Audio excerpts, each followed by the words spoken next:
नमस्कार, आप देख रहे हैं प्रभात एग्जाम का यूट्यूब चैनल। मैं हूं आपके साथ ऐश्वर्या। अगर आप आईएएस एग्जाम की तैयारी कर रहे हैं तो ध्यान से इस वीडियो को देखिएगा, क्योंकि इस वीडियो में हम आपको बताएंगे कि आईएएस की परीक्षा के लिए टॉप रिवीजन टिप्स क्या क्या है। तो बने रहिए हमारे साथ। इस वीडियो की शुरुआत करते हैं। तो दोस्तों, छात्रों पर शोध के अनुसार ये पाया गया है कि मानव मस्तिष्क सीखते ही चीजों को भूलने लगता है। इस शोध के आधार पर हम देश के सबसे प्रतिष्ठित और कठिन आईएएस परीक्षा के लिए रिवीजन के महत्व को समझ सकते हैं। पूरे साल के आपके पढ़े हुए नॉलेज को पुनर्जीवित करने के लिए रिवीजन बहुत महत्वपूर्ण है। तो आमतौर पर लोग सोचते हैं कि रिवीजन केवल आपके द्वारा पढ़े या सीखे गए अध्यायों को याद करना भर है, लेकिन ये ऐसा नहीं है। रिवीजन में सैकड़ों तकनीक उपलब्ध हैं जो आपके लिए उपयोगी हो सकती हैं। हालांकि ये सब व्यक्ति पर निर्भर करता है कि वह चीजें को कैसे सीखता है। कुछ लोग देखकर सीखते हैं, जबकि कुछ लोग पढ़कर सीखना पसंद करते हैं।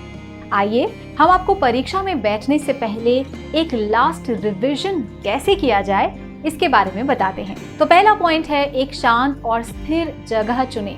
रिवीजन पर ध्यान देने की आवश्यकता है और आप तभी ध्यान केंद्रित कर सकते हैं जब आपके आसपास एक शांत और स्थिर वातावरण हो। आप ड्राइंग रूम या हॉल में बैठकर ध्यान नहीं दे सकते। एक बेडरूम या अध्ययन कक्ष रिवीजन के लिए अच्छी जगह है। कमरे में उचित रोशनी की व्यवस्था होनी चाहिए।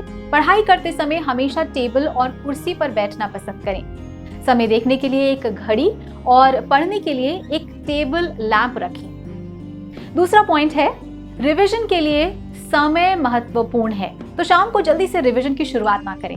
यदि आप शुरुआत में ये तय करते हैं कि आप कितनी देर तक पढ़ेंगे और कितना पढ़ेंगे, तो एक घड़ी के साथ बैठें। इससे आपके ब्रेन को सिग्नल जाती है कि आप अमुक समय तक पढ़ेंगे और पढ़ने की दक्षता बढ़ जाती है। एक और इम्पोर्टेंट बात है कि अपनी रिवीजन की योजना बनाएं। तो परीक्षा के अंतिम कुछ दिनों में रिवीजन ना करें, क्योंकि तब आप मानसिक रूप से थक जाते हैं और कुछ नया नहीं सीख पाते। आपकी रिवीजन योजना में भोजन ब्रेक, व्यायाम और नींद के समय सहित दैनिक रूपरेखा होनी चाहिए।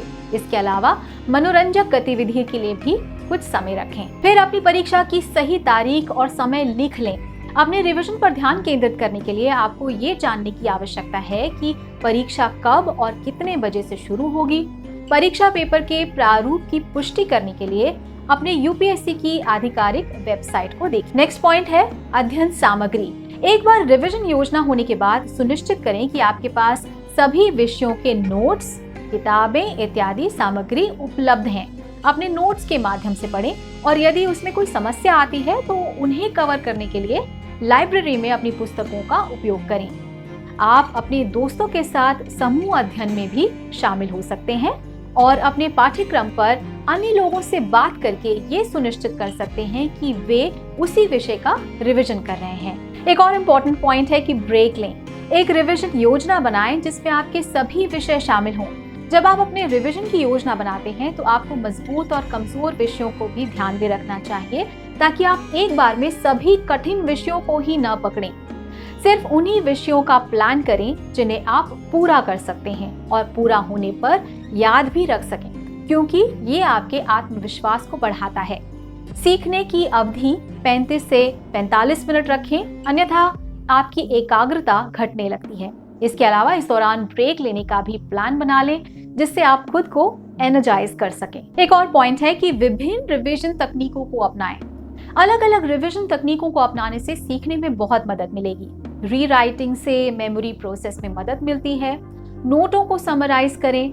प्रत्येक व्यक्ति के पास एक फोटोग्राफिक मेमोरी है, इसीलिए आप हाइलाइटर का उपयोग महत्वपूर्ण पाठ को हाईलाइट करने के लिए कर सकते हैं।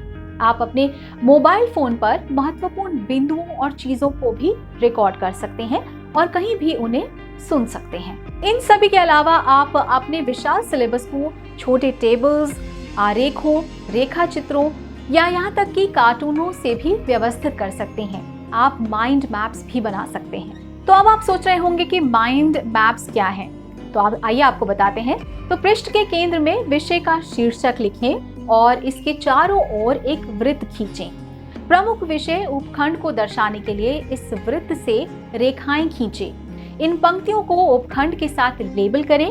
यदि आपके पास सब हेडिंग से संबंधित अन्य जानकारी है तो इन्हें ड्रॉ करें और इन्हें सब हेडिंग लाइनों से लिंक करें। There is also something called memory hook. तो मेमोरी हुक ऐसी चीजें हैं जिन्हें आप अपने विषय के प्रमुख बिंदुओं के साथ जोड़ सकते हैं। उदाहरण के लिए आप इतिहास की कुछ ऐतिहासिक घटनाओं को याद रखना चाहते हैं, आप इसे अपनी जन्म तिथि या ऐसी घटना से जोड़ सकते हैं जिससे आप आसानी से याद रख सकते हैं। एक और रिवीजन का बहुत महत्वपूर्ण सोर्स है वो है पिछले परीक्षा पत्र। इसके बारे में सभी जानते हैं और ये सभी विशेषज्ञों द्वारा काफी जाना जाता है और ये सुझाव दिया जाता है कि यूपीएससी के उम्मीदवारों को पिछले वर्ष के परीक्षा के प्रश्न पत्रों को हल करना चाहिए ताकि वो पेपर पैटर्न, परीक्षा के दबाव और परीक्षण में अपने रिवीजन करने के बारे में सटीक जानकारी प्राप्त कर सकें। परीक्षा तिथि से कम 15 दिन पहले प्रश्न पत्रों को हल करना महत्वपूर्ण है ताकि उन्हें परीक्षा तिथि तक अपनी गलतियों को सुधारने के लिए पर्याप्त समय मिल जाए। तो उम्मीद है कि आईएएस परीक्षा में बैठने से पहले रिवीजन की क्या-क्या टिप्स हैं, क्या-क्या तकनीकें हैं वो आप समझ गए होंगे। Please subscribe to our channel अगर आप आईएएस या किसी भी कॉम्पिटिशन एग्जाम के लिए अपियर हो रहे हैं या अपियर होना चाहते हैं, बिकॉज इस यूट्यूब चैनल में आपको मिलेंगी वो सारी तकनीकें, वो सारी टिप्स जो आपको एग्जाम क्रैक करने में हेल्पफुल होंगी और आपको सफल बना देंगी। तो मेरे साथ इस यूट्यूब चैनल के इस वीडियो में इतना ही। नमस्कार, अपना ध्यान रखें, खूब मेहनत करें।